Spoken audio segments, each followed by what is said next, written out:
na kapag Christmas season, ang focus ng mga naririnig nating mensahe ay ang kapanganakan ng ating Savior, ating tagapagligtas, ang Panginoong Jesus.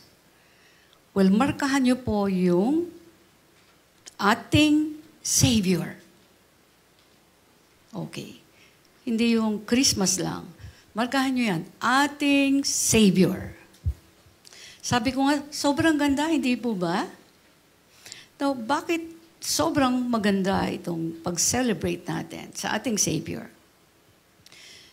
Kasi po, kapag sinabing tagapagligtas o Savior, mayroon po tayong kakampi na nagmamahal sa atin. Mayroon tayong tagapagtanggol at taga-protect sa atin. Kasama na dito ang lahat ng makakasama sa atin. Kasama rito ang anumang uri ng kasalanan. Well, dyan niya po tayo lahat gusto iligtas. At yan po ang dahilan, kaya mayroon tayong sineselebrate na Christmas. Kaya sinabi po sa John 3:16, sabi po rito, "For God so loved the world that He gave His one and only Son, that whoever believes in Him shall not perish, but have eternal life." Sa Tagalog, sapagkat ganito ang pag-ibig ng Diyos sa mga tao sa sanlibutan.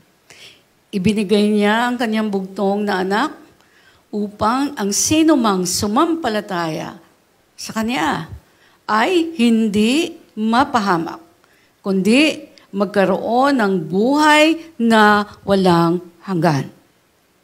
Well, sa mga naka-memorize na po ng scripture na to, titingnan ninyo parang, dati ko na narinig yan eh. So what's new? Di po ba? Well, dito po, gusto ko pong maintindihan nyo, in-explain mabuti ang mga katotohanan ito. Una, mahal ng Diyos ang lahat ng tao. Lahat ng tao sa mundo na kinreate niya. Kaya sinabing, "For God so loved the world." So yung may taong ang feeling nyo, nalimutan kayo ng Panginoon, hindi po. Hindi pa tayo sinisilang. Long time ago, sinabi na, mahal ng Diyos ang tao sa mundo. Okay? Then, inoffer po niya mismo ang kaisa-isa niyang anak na si Jesus. Sa lahat, again, lahat din ng tao. Okay? Mahal ng Panginoon ang lahat ng tao. Pinadala niya si Jesus para i-offer sa ating lahat tagapagligtas. Lahat. Para sa lahat. Kaya lang, kahit in-offer po niya ang kaisa-isa niyang anak, hindi lahat ay tumanggap sa Kanya. Diyan po nagkaroon ng problema ang mundo. Okay. Kaya, ang hindi lang mapapahamak at ang magkakaroon lang ng buhay na walang hanggan ay yung mga tao na sumasampalataya sa Kanya, sa Panginoong Jesus. Yun ang sinabi po niya, di ba? Well, yun ang sinabi niya. Right? Okay. Sabi po sa binasa ko, ibinigay niya ang kanyang bugtong na anak. In-offer niya si Jesus. Para upang ang sinumang sumasampalataya sa Kanya ay hindi mapahamak, kundi magkaroon ng buhay na walang hanggan. Well, ngayon po, sino ba ang mga taong tunay na sumasampalataya o naniniwala sa Panginoong Jesus? Kasi you know what? Ang problem sa maraming tao, kahit sino, pag nag-church, pag tinanong mo, may faith ka ba sa Lord? Naniniwala ka ba? Ang bilis sasagot. Ay, opo naman. Opo naman. Yung sagot po natin kasi malalaman ang tunay dun sa sagot natin sa nangyayari sa buhay natin. Gusto ko pong ulitin, sino ba ang taong tunay na sumasampalataya o naniniwala sa Panginoong Jesus? Well, ito po yung sagot. Well, sila po ang taong tinuturing na tunay na nagmamahal at pangalawa, sumusunod sa mga gusto niya. Diyan niyo po malalaman kung meron kayong pananampalataya sa Lord. Kaya pwede niyo i-check sarili ninyo kahit wala kayong kaharap na pastor. Okay? Yun po yung tinuturing na tunay na nagmamahal. Yung sumusunod sa mga gusto ng Diyos na sinasabi niyang mahal niya. John 14:15, sabi ni Jesus mismo, if you love me, obey my commandments. Nakita niyo po yung if. Kung mahal niyo ako, sundin niyo ang aking mga utos. So, makikita po natin, ine-equate ng Panginoon yung love natin sa pagsunod sa Kanya. So, parang pag hindi tayo sumusunod sa Kanya, isa lang ibig sabihin nun, hindi natin mahal ang Diyos. Hindi natin mahal. Yun ang problem po ng maraming tao. Kala lang nila, mahal nila ang Diyos. Pero pag hindi ka sumunod, yun na po ang ibig sabihin, hindi natin mahal ang Diyos. Okay. So yan po ang pangunahing mensahe, kaya sineselebrate natin ang Christmas. Again, reviewin po natin ito. Imaginein po ninyo, tayo, di ba, tao lamang. Right? Ang tao mayroong limitasyon. Sobrang limitado ang meron tayo. Kahit hininga po natin, kung magkaroon lamang po ng failure ang heart natin, hindi na tayo makaka-function well. Right? Yun lang. Simple lang, magkaroon lang ng problema kahit akala mo, lakas-lakas. Kaya nga yung iba, bigla na lang na babalitaan natin ang lakas, di ba? Sinasabi nila, kanina lang nag-breakfast pa, naglaba pa eh. So, yun po yung dahilan. Isa, ang Diyos po ang may hawak ng hininga natin. Kahit bata tayo, hindi natin pwedeng sabihin, pwede pa ako maglakwatsa, di ba? Sabi nga, magsisisi na lang ako pag malapit na ako mamatay, nasa deathbed na ako. Hindi.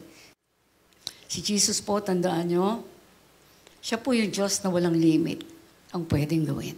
Yan po yung maganda eh.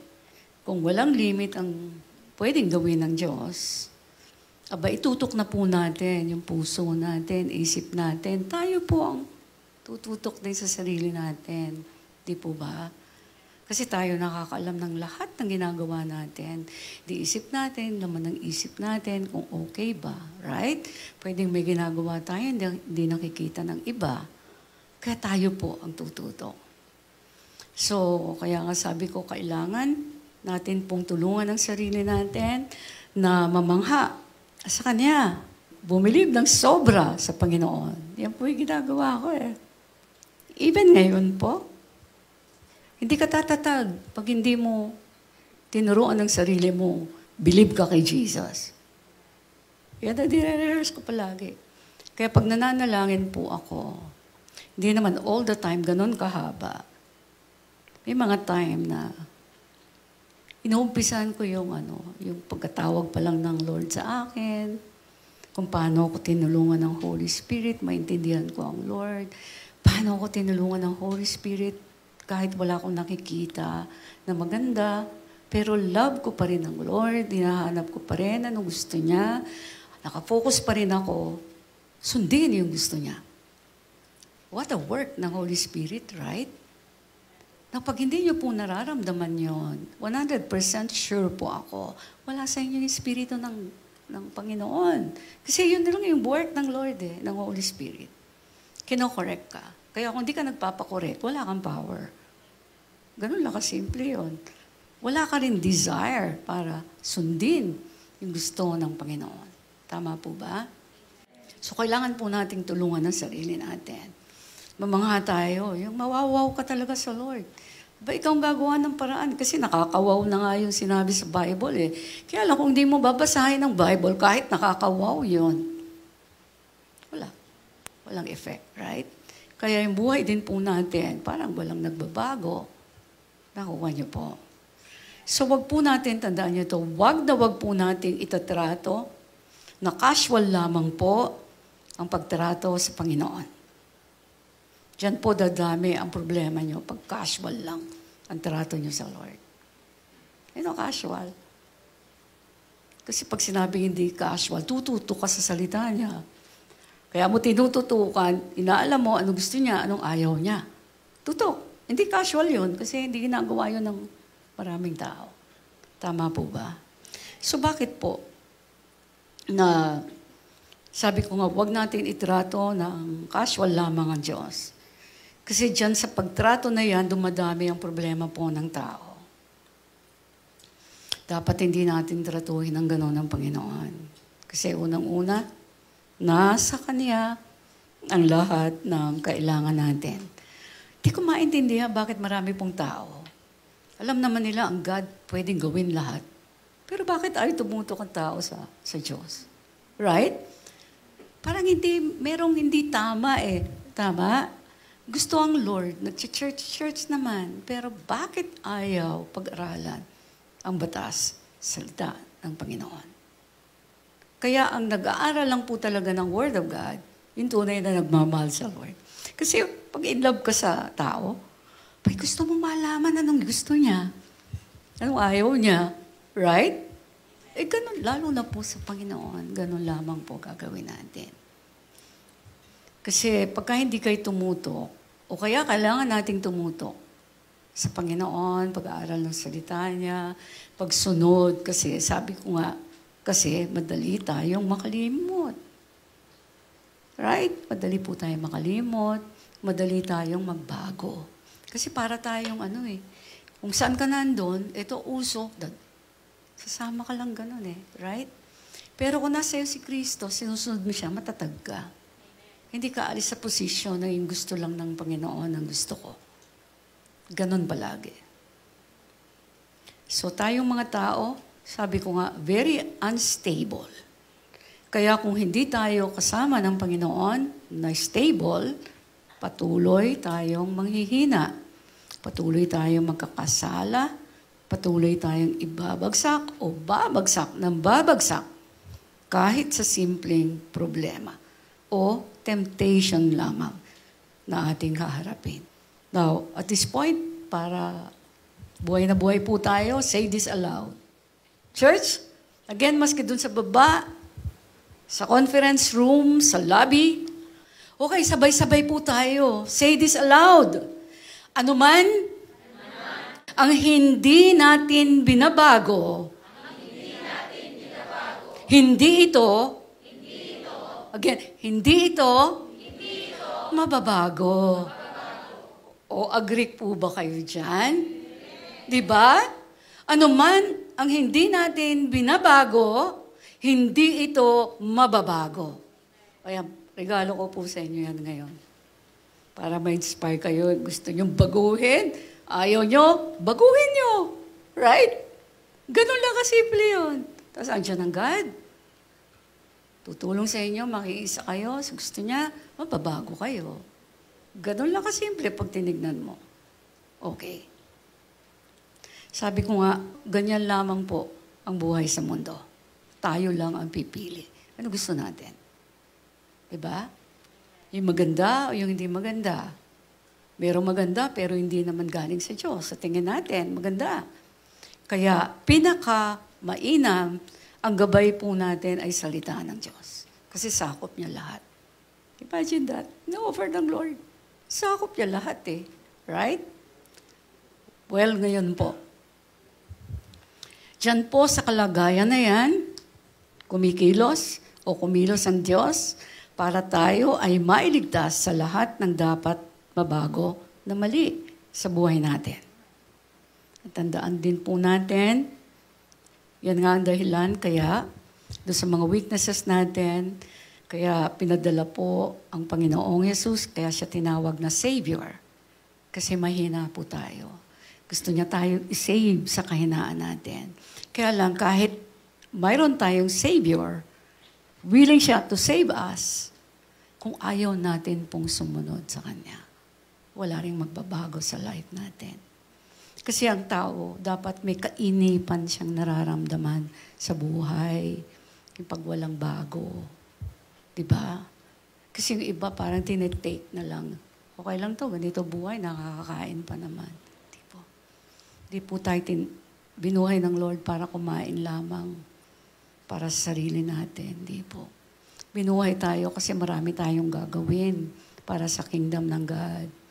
Kaya tayo bubuhayin, ibe-bless ng Lord. Yun po ang dahilan. Hindi pang sarili.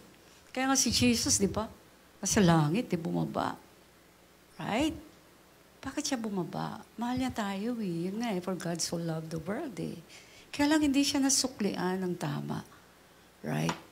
Kaya po ako nandito. Gusto ko po ang church natin. Lalo na pagdating ng bagong taon. Isa ang puso natin. Pasahin natin ng Lord. Right? Can you imagine kabutihan ng Panginoon? Sobrang buti. Hindi niya tayo kailangan eh. Look at the effort ng God. Right? Hindi niya tayo kailangan.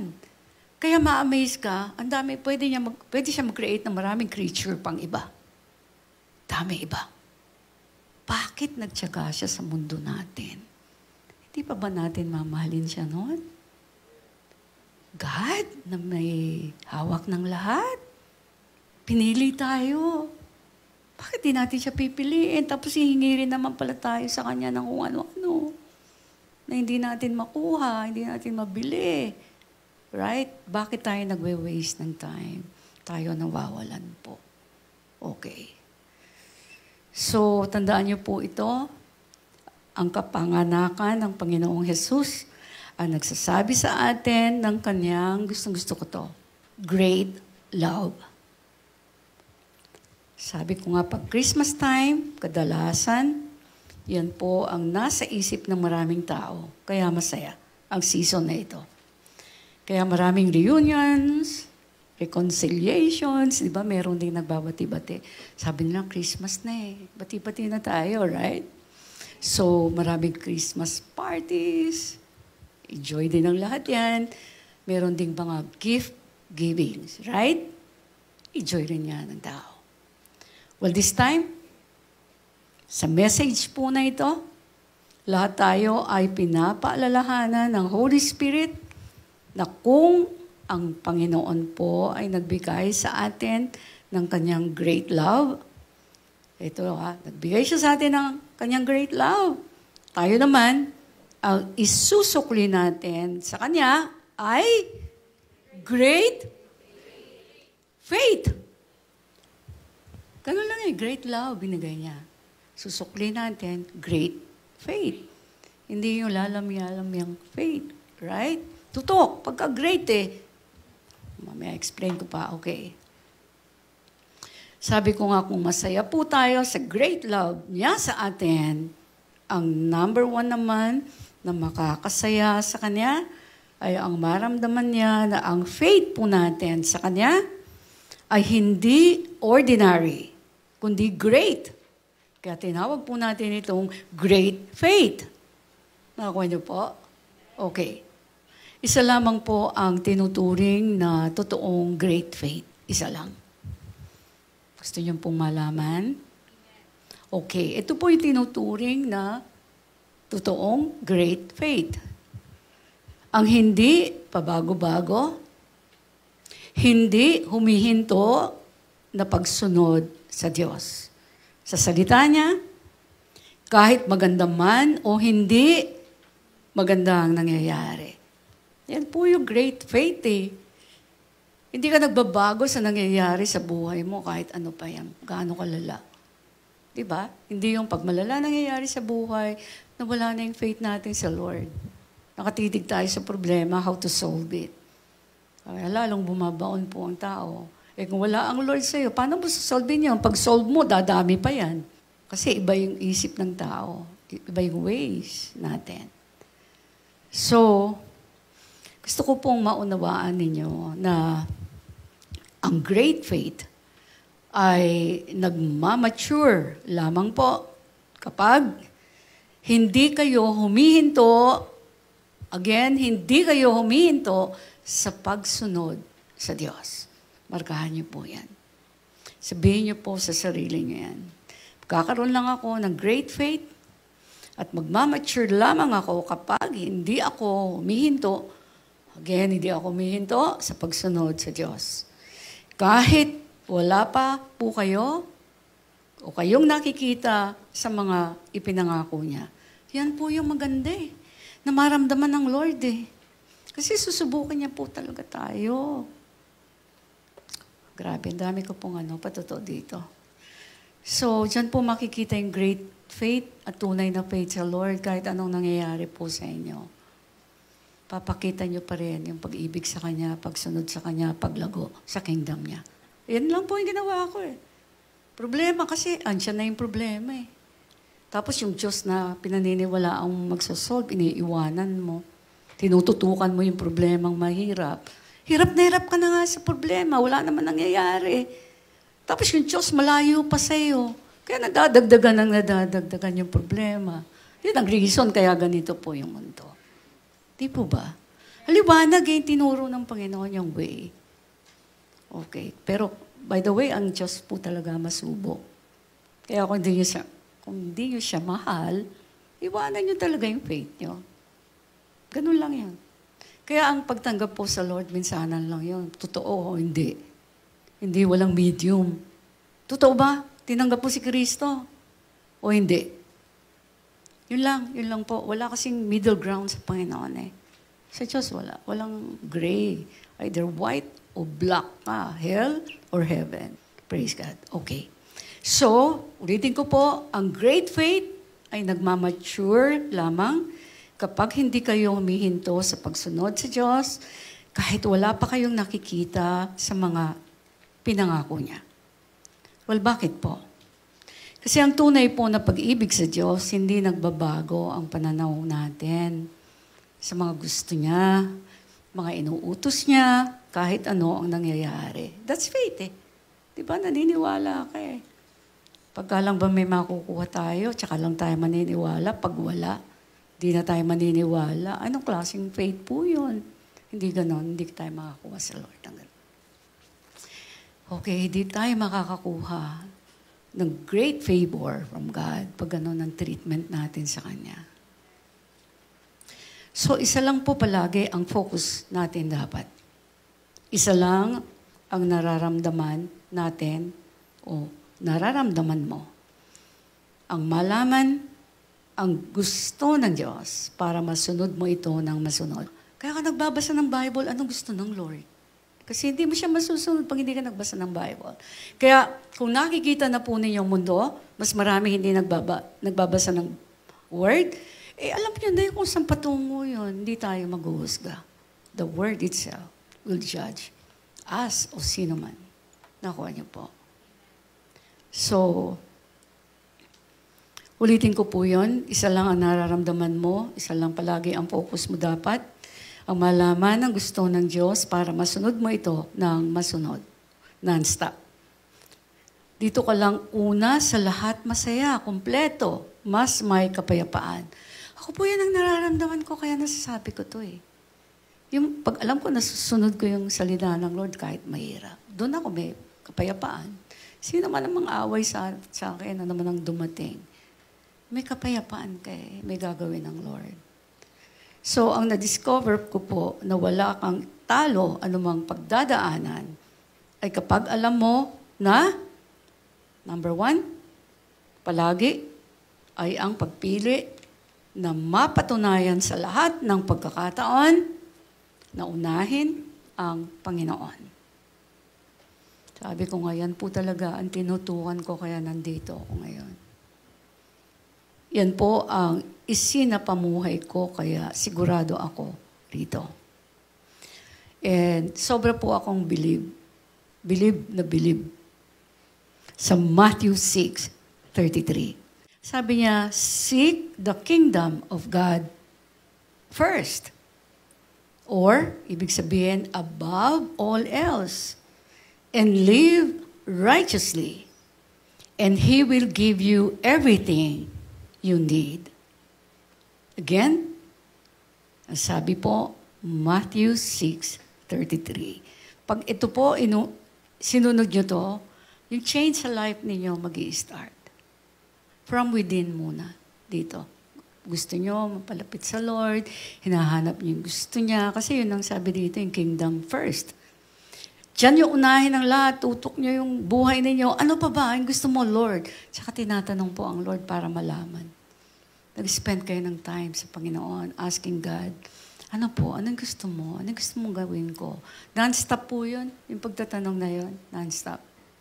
So, imaginein po ninyo, ang pangako mismo ni Jesus dyan, kapag inuna natin ang lahat para sa kingdom niya, at sinunod natin talaga ang mga sinabi niya, ang pangako po niya, lahat ng bagay na kakailanganin natin ay ibibigay po niya. Look at that. Si Jesus na hindi natin po nakikita nangako. Sinigurado niya. Pag ako inuna niyo, kaharian ang inuna niyo, kaharian ko, parang sinasabi niyo, huwag kayong mag-alala, huwag kayong mag-alala. Kahit may problema pa kayo, dadaan kayo sa problema para makita niyo ako. Paano ko masosolve yan? Kaya lang, masosolve ko lang yan kapag sumusunod kayo sa akin. Tama po.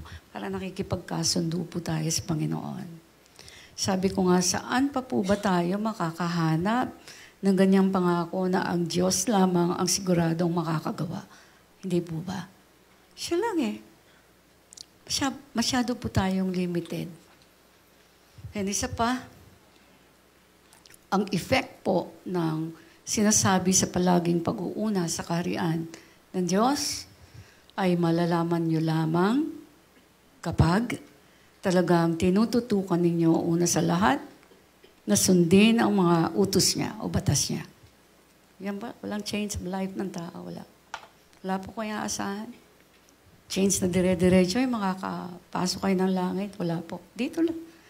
So sinasabi ko na to. Kaya paulit-ulit lang ako pag tinignan niya yung message. Bakit? Hindi pa ito re-resolve ng tao. Kaya paulit-ulit po ako. Kasi Bible naman hindi nagbabago di ba? Kaya ulit-ulit lang ako kapag sumunod tayo, right? Sa utos niya. Walang pangako po niya, lahat nga ng bagay na kakailanganin natin ay ibibigay niya sa atin. Ang gagawin mo, tutok talaga at sinisigurado mo. Yan po yung maganda eh. Kung wise ka, siguraduhin mo yung pagtutok mo. Right? Huwag ba iwanan? Baka may tututukan kang isang sinabi ng Lord. And then the rest, pahinga na, lakwatsa na po tayo. Wala mangyayari sa buhay natin. I-waste yung life ninyo, hiningan nyo, then later on, matanda na kayo, walang nangyayari sa life ninyo. Tapos tsaka kayo hahabol. Marami nang nawala. Kasi yung opportunities na magaganda, nawawala po yan. 72 na ako, alam ko yung sinasabi ko. Kasi sabi ko nga, kung hindi ako sumunod ng diretso sa Panginoon, looking back, natakot ako. Kahabag-habag ako. Wala. Wala kayo rito, yung mga anak ko. Hindi ko alam kung ano nangyari sa kanila. Grabe po ang magagawa na sinasabi ko na ito. Sabi ni Jesus, pag inuna natin siya. So, again, gusto ko po kayong i-remind, tutok talaga, gagawin nyo at sinisigurado po ninyo na sa lahat ng oras, sa lahat, una, ang Diyos. Una siya na pinakamahalaga. Una siya na pinag-aalaya ng buhay. Dapat. Una siya na pinakakatakutan. Una ang word po niya na pinipili po nating sundin. Diyan tayo tutok. Dami kasi nating lakwat siya pagka di ba? Ayaw natin yung word. Para kasi pag Ang tingin mo talaga sa Bible, pag tinignan mo, walang buhay eh. Parang, kasi bago po ako na-born again, nag-try ako magbasa ng Bible eh. Parang, sabi, maganda daw basahin. Hindi tatry ko. Ang dami kong problema. Hindi ko nararamdaman yung ganda ng Bible. Sa daming daladalang problema. Pero maganda. Nagpatuloy po ako. Okay? Kasi tetest talaga kayo ng Lord. Kalangitan ng pamana niya Alangan namang madali lang ang gawin natin. Right? Tetest tayo talaga ng Panginoon. Kaya ako nag-aaral noon ng Word. Tinitignan ko lahat ng gusto ng Lord. Parang pag nagbabasa ako, so anong gusto ng Panginoon? Para masunod ko kagad. Kasi nandun yung susi ng tagumpay. Nakuha niyo po. So, isa pa, una siya na pinapasaya ko. Nako, daming question dito. Una po ba, pinapasaya niyo ang Panginoon? Una siya na binibigyan ng respetong bagay sa Kanya lamang. Isa pa, pinakita po ng Panginoon sa akin, iba ang level ng Diyos, sa Diyos kaysa sa tao. Ibig sabihin, pag tinreat natin ang tao, iba yung level sa Diyos. Marerespeto mo lang ang tao. Kahit nga parang nakakasakit sa'yo. Right? Magagawa mo lang yon kapag inuna mong nirespeto ang Lord. Kaya pagka hindi mo tinrain ang sarili mo dito, una siya sa lahat, bagsak ka dito. In treating other people, bagsak ka ng bagsak. Dami mong kaaway. Diba? Gusto mong makipag-aaway. Kasi masarap makipag-away pag inaaway ka diba? Pero sa Lord, hindi. Hindi ganun ang tinuro niya. Awayin natin yung umaaway sa ating Satanas. Tinuturuan tayo ng mali. Right? Pero kapwa natin, kahit gaano sila ka-worst. Hindi. Ititrain nyo. Si Jesus, minahal niya ang lahat. Kaya nga, binigay niya sa buong mundo yung pag-ibig niya, di ba? O pag sinabi natin Christian tayo, nag-church tayo, anong gagawin po natin? Right? Celebrate natin yung love ni Jesus every 25th ng December. And then, the next day, wala na po, nakikipag-away na naman tayo. Tama po ba? Di po. Ang amazing sa love kay Jesus, pag tunay kayong may ibig sa Panginoon, nararamdaman yung galit Pag nakakagalit yung ginagawa. Pero iiyak ka sa Lord, sabihin mo, Lord, ayoko, nagagalit ako dito sa tao na ito. Pag nakita ng Panginoon na ikaw mismo, nagpapaareglo ka sa Panginoon, Lord, help me. Ang sakit talaga ng ginawa. And then you begin to pray for that person. Intercede for that person. Unti-unti kang mahihil, and then you will just cry, interceding for those people na nakakasakit sa iyo. So, tandaan po ninyo, ang Diyos ay mapagmahal. Mapagmahal siya, pero kailanman hindi niya ipapantay sa tao ang kanyang thoughts and ways. Hindi tayo magkapantay.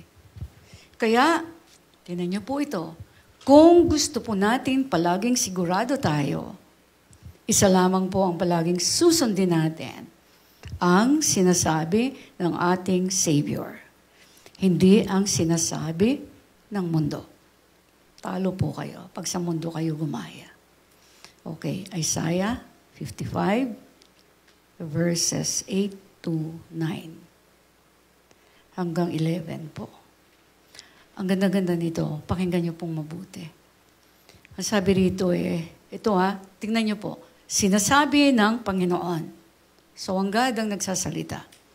Ang pag-iisip ko ay hindi katulad ng pag-iisip ninyo. At ang pamamaraan ko ay hindi katulad ng pamamaraan ninyo. Kung gaano kalayo ang langit sa lupa, ganoon din kalayo ang aking pamamaraan at pag-iisip kaysa sa inyo. Ganyan din ang aking mga salita. Hindi ito mawawala ng kabuluhan. Isa sa katuparan nito ang aking ninanais at isasagawa ang aking layunin kung bakit ko ito ipinadala. Sobrang ganda po niya.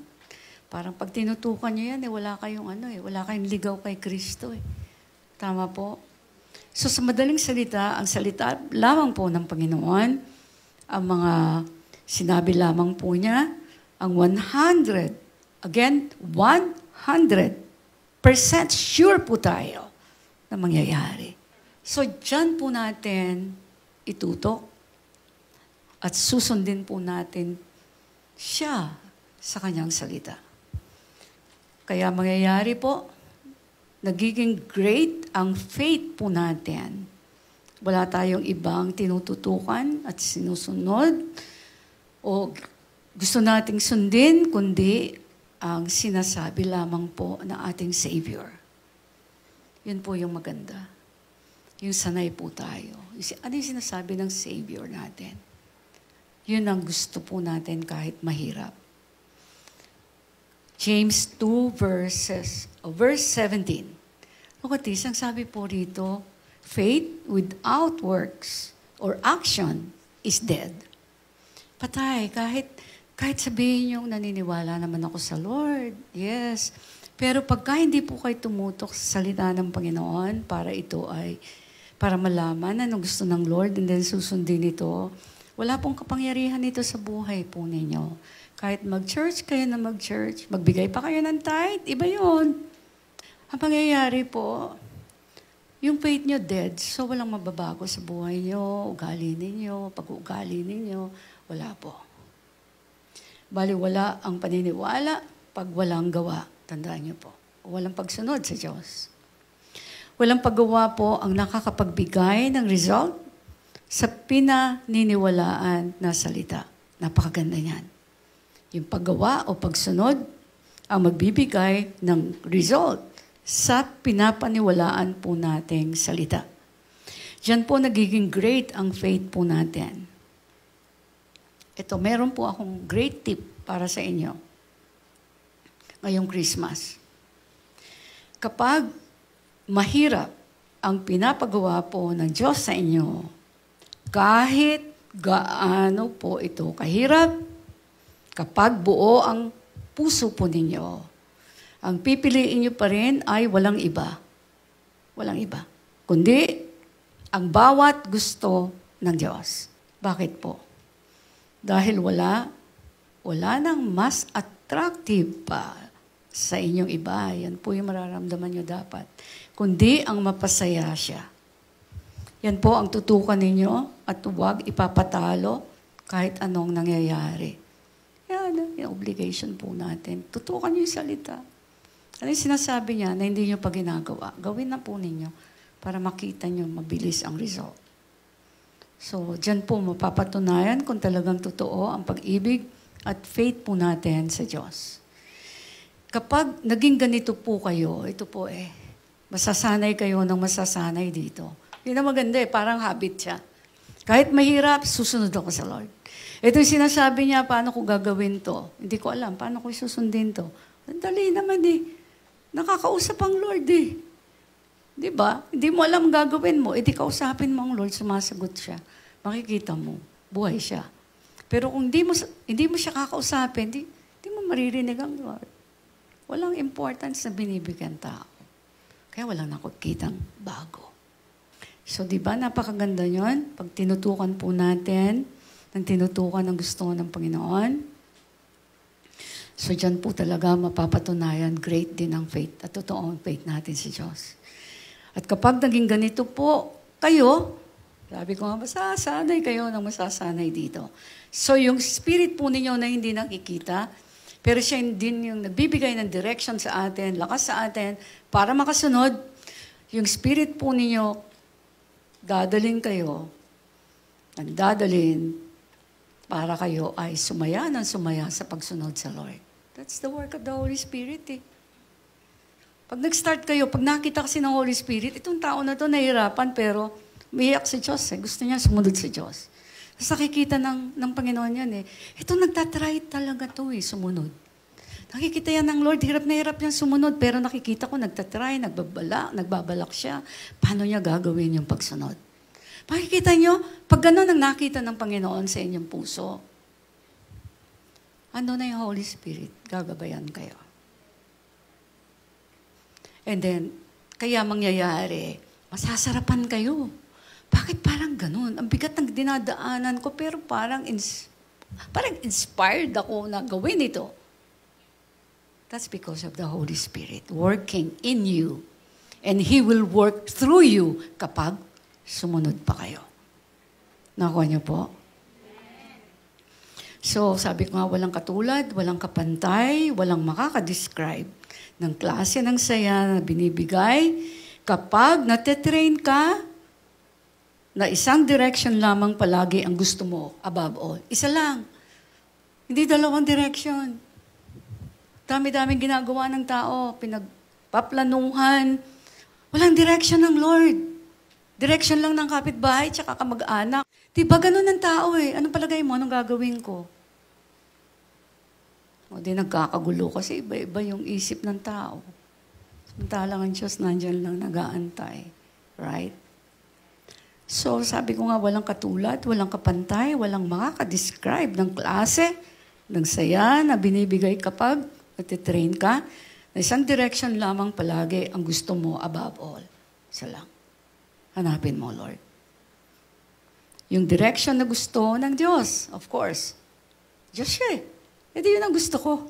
Ba't ako hanap sa iba? Ba't ako magtatanong sa iba? Kaya, honestly, kaya naging ganito rin yung nagagawa ng ministering yun dito. Hindi ako pala kwento ng problema ko sa iba. Kaya nagulat, even sila Sister Jem, yung mga, madami akong kwento about it. Nagulat sila, ha? Kaya ba yung dinaanan ni Pastora? Wala silang makikita, wala silang mahalata sa akin. Eh bakit kung papahalata yung problema, mabibigatan pa sila, hindi naman makakatulong sa akin. Diba? Eh sabi ng Lord, lumapit ka sa akin eh, kayo napapagal eh, nabibigatan eh. O ganun ang ginawa ko sa buhay ko.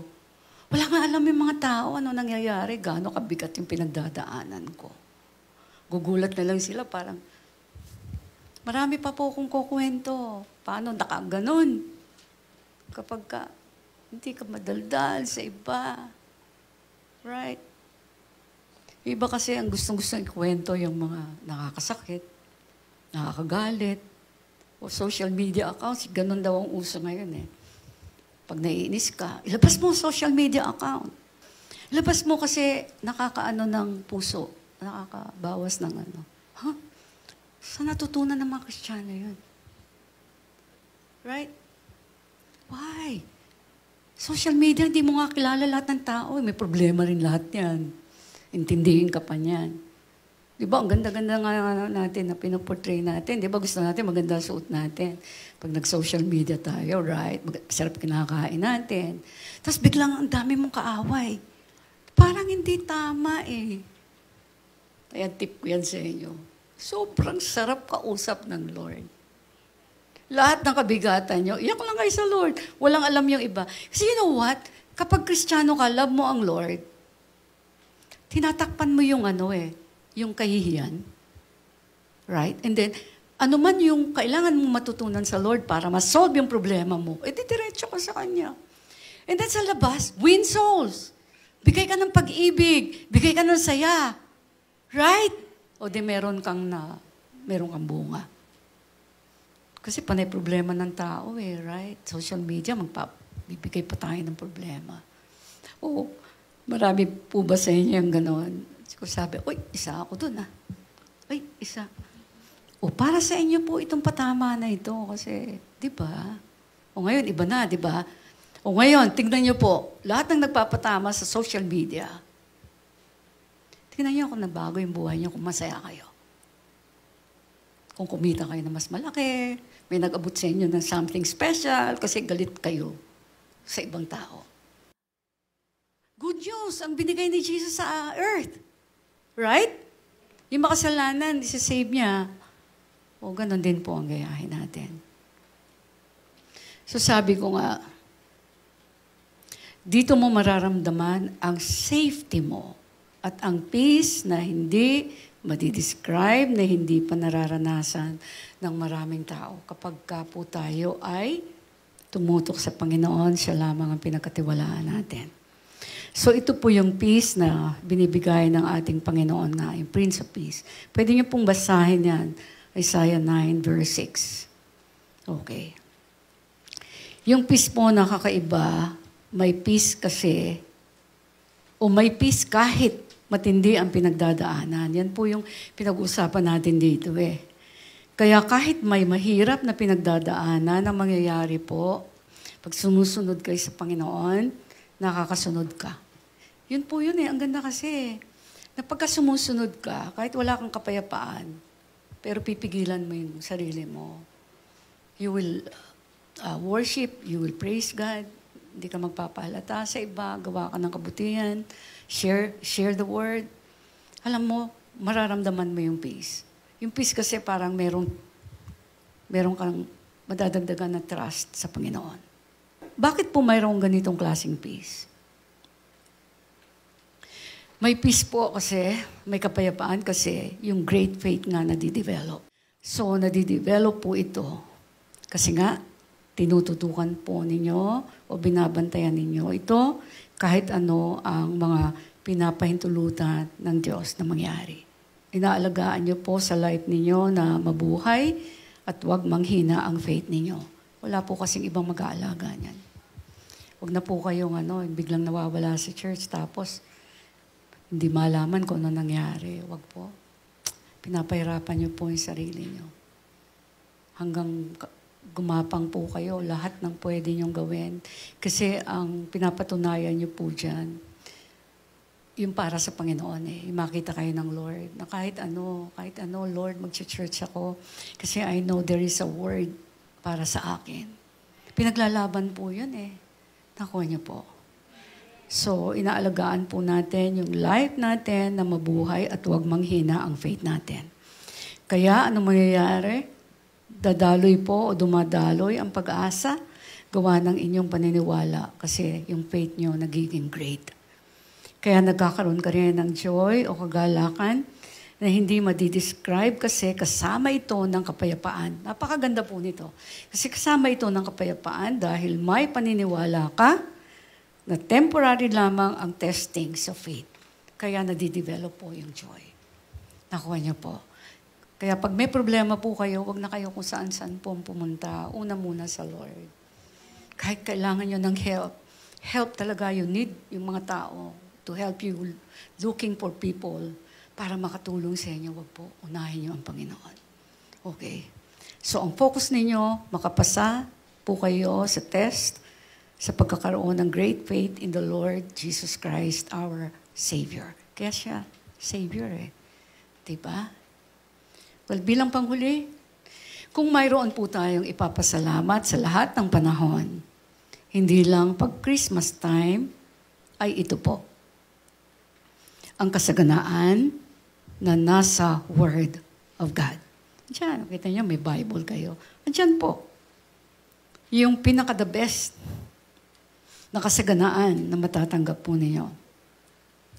Dahil sa kasaganaan ng Word, pinaalam po sa atin lahat ang gusto ng Diyos na malaman natin. Well, at sa punto po ito, gusto kong i-share sa inyo ang ni-reveal ng Holy Spirit po sa akin. Kailan lamang. Look at this, napakaganda. Kaya po ako tumayo actually because of this.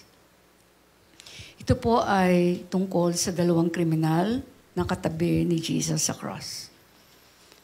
Nasa Luke 23 po ito, verses 32 to 55. Lucas po yan sa Tagalog.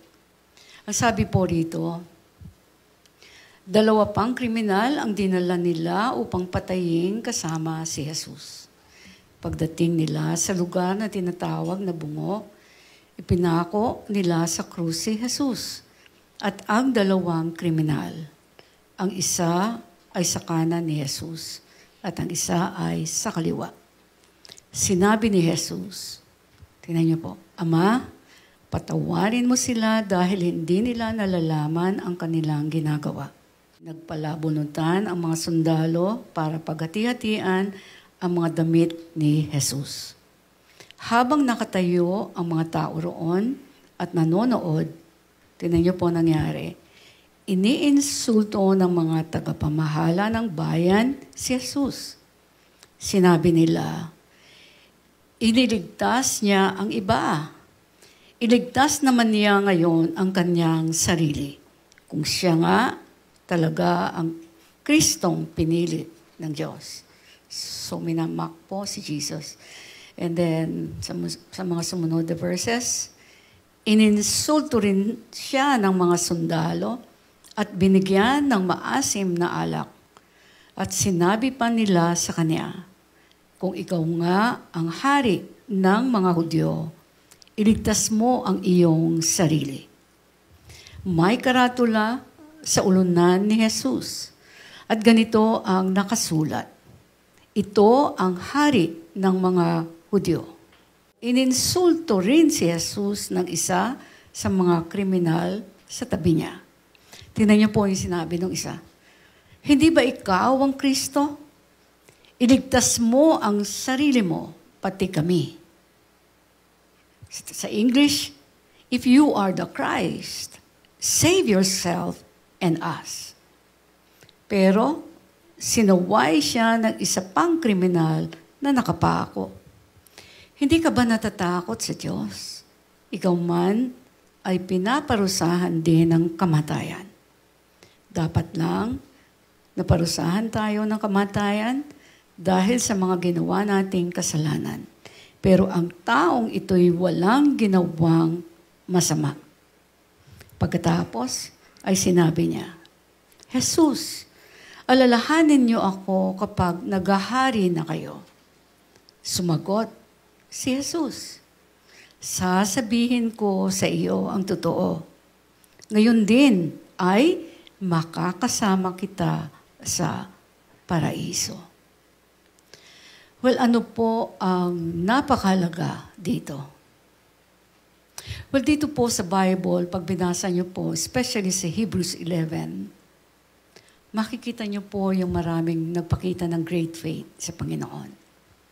Pero, pakinggan niyo po mabuti, pero isa lamang ang pinahintulutan ng Panginoon na magpakita ng great faith na kakaiba sa lahat. Sino po siya? Bakit siya kakaiba? Well, siya po yung isang magnanakaw na katabi ni Jesus sa cross. Bakit siya naging kakaiba sa lahat? Kasi, dito po ako tuwang-tuwa. Kasi, siya lamang ang kaisa-isang tao na inalaw o pinahintulutan ng Diyos sa dinami-dami ng tao na makatabi si Jesus sa cross. Right? Siya pinili ng Panginoon. At naniwala pa sa Kanya. Isang tao lang yun. Imagine, sabi ko nga, imagine, isang beses lamang nangyari ang pagpapako o pagpako kay Jesus. At sabi sa Bible, hindi na mauulit ito. Isang beses lamang. So, isang beses lamang mayroong pagkakataon na may isang kriminal na sabay sila at makatabi si Jesus mismo. Imagine, ito pong isang magnanakaw na ito, nakuha pang maniwala kay Jesus. Kahit ipapako rin siya tulad ng isang kriminal. Imagine again, hindi siya nag-question na paano magiging Diyos si Jesus. Kasama siya na ipapako na katulad din ng isang kriminal. Paano mo pagkakatiwalaan ang isang Diyos na walang magawa para iligtas ang sarili niya? Paano pa ang iba? Dito sa cross, literal, pisikal niya nakikita na si Jesus ay pinahirapan muna bago pa ipinako. Pero, hindi siya nag-doubt na si Jesus nakatabi niya na inaccuse at pinahirapan. Again, inaccuse at pinahirapan. At nahatulan din ng kamatayan tulad nila ay Diyos. Imagine niyo po ba yun? So ano pong nangyari? Pagkatapos niya, nirebuke yung nagmamak sa kanya o kay Jesus, ito yung sinabi niya kay Jesus in English. Then he said to Jesus, Lord, remember me when you come into your kingdom. Yan po yung isa na naniwala kay Jesus. Kahit nakapako rin si Jesus sa cross. Naniwala siya kay Jesus. Wala siya nakikitang milagro. Pero sabi niya, Lord, remember me when you come into your kingdom. Di po ba sabi ko, what a great faith, right? Kasi literal nakikita niya papako rin sa cross si Jesus Sila Abraham at yung iba pa, hindi naman nakita si Jesus Right? Sa Hebrews 11, yun nga po yung nakita ko, pinakita ang maraming nagpakita ng faith in action. Tulad nga nila Abraham, Isaac, Jacob, Noah, Moses, David, at iba pa. Pero, isa lamang ang inalaw ng Panginoon. Again, ang ganda ng alaw nun isa lang Isa lang ang inalaw ng Panginoon na mapako sa katabi ni Jesus. At sabi ko nga, kailanman hindi na mauulit pang mapako siya muli. So, isa lamang po ang nakatabi ni Jesus na makasalanan. Pero yung makasalanan na yon, nagpakita ng great o pinaka-great na faith. Kung kailan, pwedeng-pwede niya pagdudahan si Jesus na meron bang Diyos na hindi niya mailigtas ang sarili niya sa cross. So, paano ko siya paniniwalaan? Right? So, isa lamang po ang may ipinagmalaking klase ng faith. Isa lang ang ginamit na tao na makatabi ng isang Diyos ng pangalan ay si Jesus. Siya po ang taong nagkaroon ng great faith. Bakit po? Well, naniwala po siya, right? Nung time pa lamang na wala pang pinapangako ang Panginoong Jesus sa kanya. Yun po yun binalikan ko So naniwala siya, wala pang pinapangako ang Panginoon sa kanya. And then sinabi niya nire-rebuke niya yung katabi niyang isang magnanakaw. Diba? Nagagalit siya kasi inaalipusta si Jesus. So yung isang magnanakaw na yon, naniwala na kay Jesus, right? Wala pang milagro, walang pinapangako pa si Jesus. Then sinasabi niya yung faith niya kay Jesus. Sabi ko nga, naniwala siya So may great faith siya sa Panginoong Jesus na that time nga, hindi nangako o hindi nagpakita sa kanya si Jesus anong mga milagro. So sa cross, hindi naman siya biglang pinakawalan, right? Si Jesus. Pero naniwala pa rin yung isa na magnanakaw. Kaya ang bulalas ng Panginoong Jesus, sana ganito din ang bulalas ng Panginoon sa atin. Ano man ang pinagdadaanan po nating lahat. Kaano man ito kahirap. So, sabi po rito, verses 42 to 43. Pagkatapos ay sinabi niya, Jesus, alalahanin niyo ako kapag naghahari na kayo. Sumagot si Jesus, sasabihin ko sa iyo ang totoo.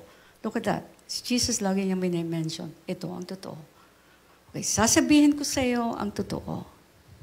Ngayon din, ay makakasama kita sa paraiso. Look at that. Sabi ko nga, hindi po ba ito ang pinaka-great na pagpapakita ng Holy Spirit kung ano ang klase ng faith ang hinahanap ng Panginoon sa atin? Right?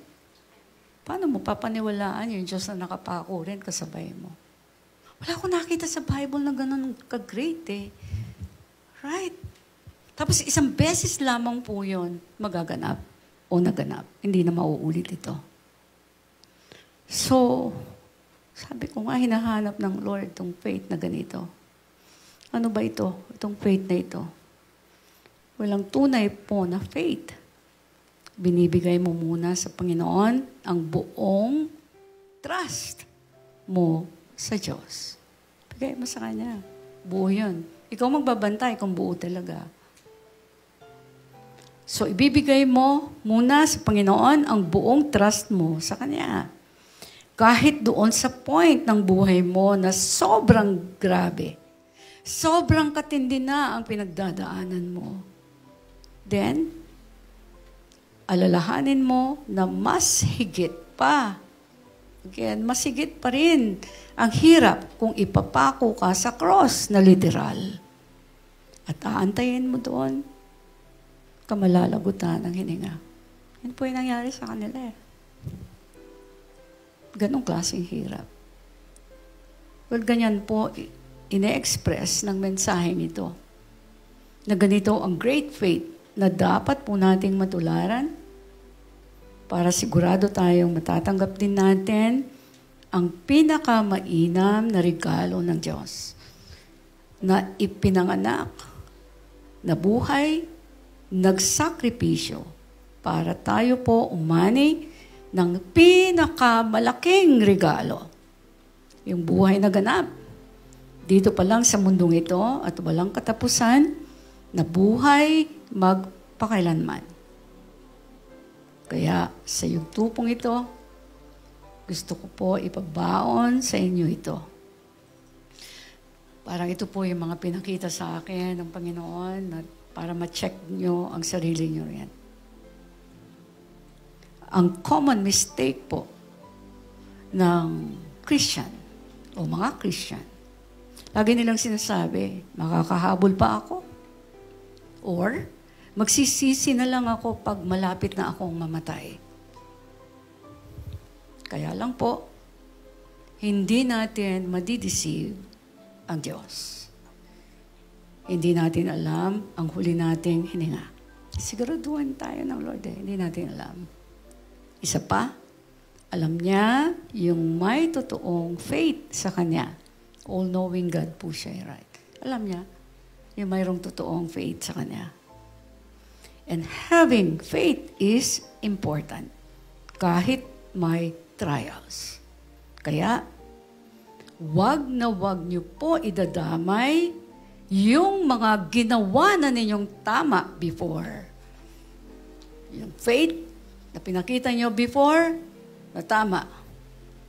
Huwag niyo po idadamay yon kapag kayo ay dumadaan sa anumang klaseng testings and trials. Una siya dapat sa lahat. Una siya dapat pasayahin. Una siya dapat mamahalin. Una siya dapat igalang. At kung gusto po ninyo talaga mabless ng tuloy-tuloy ang buhay po ninyo, hindi niyo po idadamay o pagdududahan ang inyong, even yung nagbibigay ng tithe o first fruit. Kasi mayroon po talagang testings of faith. Nakuha niyo po? And yun po yung bantayan ninyo. Kasi yung iba, sabi, pag nagbigay ako sa Panginoon, especially pag nagtatithe, akala ninyo wala nang darating na problema eh. Di po? Yung tithe hindi po sa atin yan, by the way. Ho? Liwanag, sinabi ng Lord. Di yun sa atin. Na-explain ko na yan before. Sana, wag na po kayong matrap doon. Kasi, inaayos po ng Lord ang puso natin, lalo na sa material na bagay. Praise God. At, well, added, gift ko po ito sa inyo, itong mga huling sasabihin ko. Tapos na po tayo. Okay, pakinggan niyo po. Minsan lamang po tayo mabubuhay, right? At ang buhay na meron po tayo, ang Diyos lamang ang may hawak. Hanggang kailan lang ito tatagal. Sabi ko nga ako po, personally, hindi ko pipiliin na hindi ako aware. Hindi ko pipiliin. Hindi ako aware. Hindi ako gising sa katotohanan na kahit may faith ako sa Diyos, kailangan ko, pakinggan niyo po ito, kahit may faith ako sa Lord, kailangan ko personal na bantayan ang sarili ko. Ako magpapantay. Okay. Kailangan personal kong bantayan ang iniisip ko, ang mga ginagawa ko. Ako, hindi na ako hanap ng iba. Ako magbantay sa sarili ko. Gusto ko makita ng Holy Spirit, binabantayan ko yung sarili ko. Okay. Kaya, sabi ko nga, kaya ako nakasulat po ng Lifestyle of Worship na book. Yun po yung dahilan. Pag kayo nagkaroon ng lifestyle of worship, ayusin ng Lord. Yung ugali po ninyo, yung katauhan ninyo. At para matrain ang spirit ko na nakabow down, palagi nakapailalim, nagsasabi ng buo ang gusto kong sumunod at magpapasakop sa Diyos. Yun po kaya you're bowing down when you are worshiping God. Kasi sinasabi mo, Lord, without you, I'm nothing. Wala po ako. Kakabag ako, Lord. Tapos lahat ng na-accomplish ninyo, kasi ganun yun when you are worshiping God. Bowing down, wala kang nakikitang ginawa mo. Without God, wala. Kaya iyak ka lang na dumaloy sa iyo yung Spirit ng God, kaya mo lang nagawa yung mga nagagawa mo. Yan po yan. Sabi ko kaya ako mayroong lifestyle of worship at kaya ako nagpatuloy na magpasakop sa Lord kasi ang Holy Spirit mismo nag-work sa atin po kapag tayo nag-worship. So patuloy ang lifestyle ng pag-worship para wala po akong i-worship na iba. Iba pang Diyos. O bagay sa mundo. Napakaganda po nito. Pagka po talaga nagkaroon kayo ng lifestyle of worship, meaning every day you have time na ini-spend sa presence ng Lord, just worshiping Him. Hindi prayer po ito, worshiping Him lang. Ang mangyayari po talaga, yung Holy Spirit mag-work sa inyo. Ano yung gusto ng Panginoon nyo nang ilalagay sa heart ninyo, sa mind nyo, yun ang maiisip nyo. And then pagka galing sa kaaway, yung naiisip nyo, ando na yung Holy Spirit mag-work sa inyo, puputulin niya yun. And then pagka dire-diretso po kayo nag-worship, ang mangyayari po, kakamuhian nyo na yung hindi gusto ng Lord. Kasi nasasanay na kayo sa Espiritu ng Diyos. Kaya nga sinabi ko, wala po akong gusto na iba. Iba pa, na mahulihan ako ng Diyos anytime. Again, anytime. Na mas mataas ang treatment ko kaysa sa Diyos na nagpakilala sa akin at kinikilala ko na kaisa-isa lang Diyos ng langit at ng lupa. Walang tatalo sa Kanya. So yan po, ang tatandaan nyo. Siya, ang Panginoong Yesus na pinagdiriwang po natin, ang existence niya, ang pagiging Diyos niya, ang kaisa-isa nating tagapagligtas, walang iba kung hindi si Jesus the Christ. Palakpakan po natin ang Diyos na may birthday. Of course, hindi exact day ito ngayon. But kaya natin inaalala para maalala natin, hindi lang yung natutuwa tayo. Mayroon tayong tagapagligtas kung hindi tapos kasi yung Christmas eh. Pinanganak pa lang si Jesus, right? Celebrate natin. After nung kapanganakan niya, susunod tayo sa Kanya eh. Nakuha niyo po. So yun po yung pinakamensahe ng Panginoon dito. Balikan niyo po yung message about the cross. Pwede niyo mapakinggan ito muli doon sa i-upload itong message na to hanggat hindi niyo nakikita o naintindihan mabuti. Okay. Meron pa po akong babasahin, isang scripture na lamang. Makinig po kayo. Galing po ito sa 1 Peter 1 verses 8 to 9. Ito po yung gustong mangyari ng Panginoon eh. Kahit hindi niyo siya nakita, ay mahal niyo siya. At kahit hindi niyo pa siya nakikita hanggang ngayon, sumasampalataya pa rin kayo sa Kanya. at nag-uumapaw ang inyong kagalakan na hindi kayang ipahayag ng bibig. Dahil tinatanggap nyo ang bunga ng pananampalataya nyo na walang iba kundi ang inyong kaligtasan. Yun po pala ang isang palatandaan na save tayo, ligtas tayo. Yun po yun eh. Hindi mo siya nakikita pero naniniwala ka. Pag sinabi pong naniniwala kayo, hindi yung sa isip lang, may Diyos naniniwala ako sa Kanya, hindi po. Pag binasa niyo ang salita niya, maniniwala kayo sa mga inuutos niya, sinasabi niya na dapat po ninyong sundin. Okay, na-bless po ba kayo? So yan na po yung mensahe ng Panginoon na sobra ko pong mahal na mahal. At yun po yung regalo ng Panginoon na ipaalam sa ating lahat na hindi lang po siya pinanganak. May kadugtong po yun. Nagbigay siya ng buhay niya sa cross para patuloy tayong mapagpala kung tayo po ay patuloy din na susunod sa Kanya. Well, at this point, gusto ko pong manalangin. Thank you so much, Panginoon, sa araw na ito, kung saan buhay pa kami, humihinga, nakakapakinig ang aming mga tenga, nakakarinig. Panginoon, Ikaw po yung nararamdaman ko ngayon.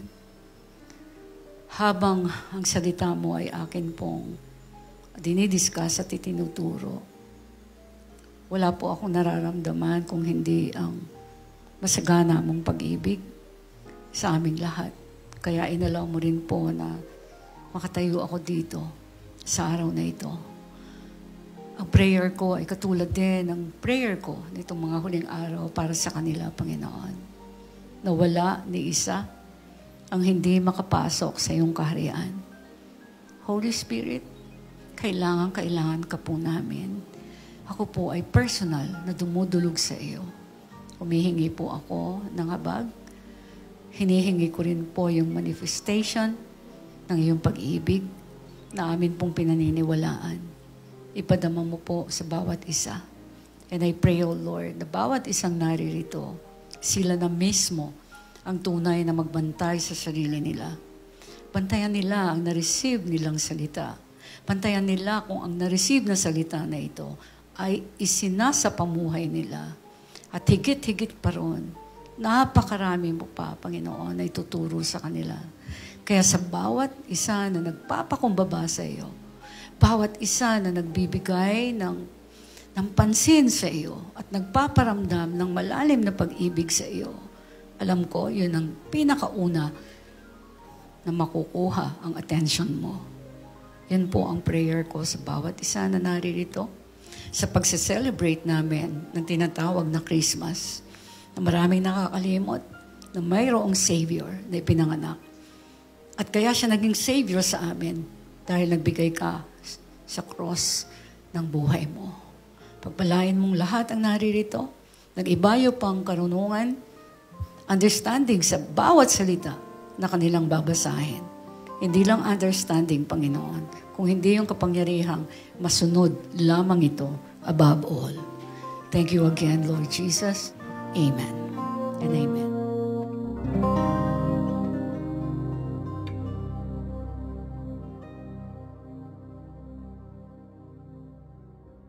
Hello and welcome to Trumps Go. Trumps Go is an acronym for the Rock of My Salvation Global Outreach that fits our purpose statement perfectly. To go into all the world and preach the good news to everyone. Matthew 28:19. Therefore, go and make disciples of all the nations. Founded by Pastora Emerita Barqueros in 2001, the Rock of My Salvation is the media ministry of the Church of Jesus the Sovereign Lord. You also may have heard of Trumps in our weekly radio program, DWIZ 882 kHz. We have always desired for more radio airtime and audience reach beyond the Philippines to preach the good news. Today, through Trumps Go, we practically have unlimited airtime and a global platform that can reach into all the world.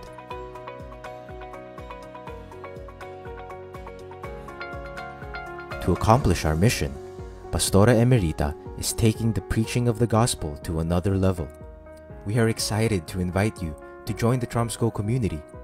Once you become a member, here are some of the benefits and exclusive content that you will get to enjoy. Fresh visions and revelations about God's Word to Pastora Emerita. Receive your Now Word and make room for the life-changing presence of the Holy Spirit. Mentoring by Pastora Emerita. Master your walk with God, have your character and attitudes refined, and experience a 180-degree turnaround as you listen to never-before-aired preachings and insights released only to the community. Struggling to get through the week? Refuel here and receive refreshing word, biblical promises, real-life stories, and inspirational posts to cheer you on. Get an inside look as Pastora Emerita takes you behind the scenes of the making of her messages, her own lifestyle of worship, her journey as a pastor and a mom, and learn her secrets that led her to true success in life. Engage with the Troms family as we share personal insights to Pastora Emerita's messages, host online discussions, Q&A, and create opportunities for you to serve and help build God's kingdom together. If you want to break free from problematic patterns and cycles of life and desire true and lasting change to become who God designed you to be, we welcome you to the Tromsco community.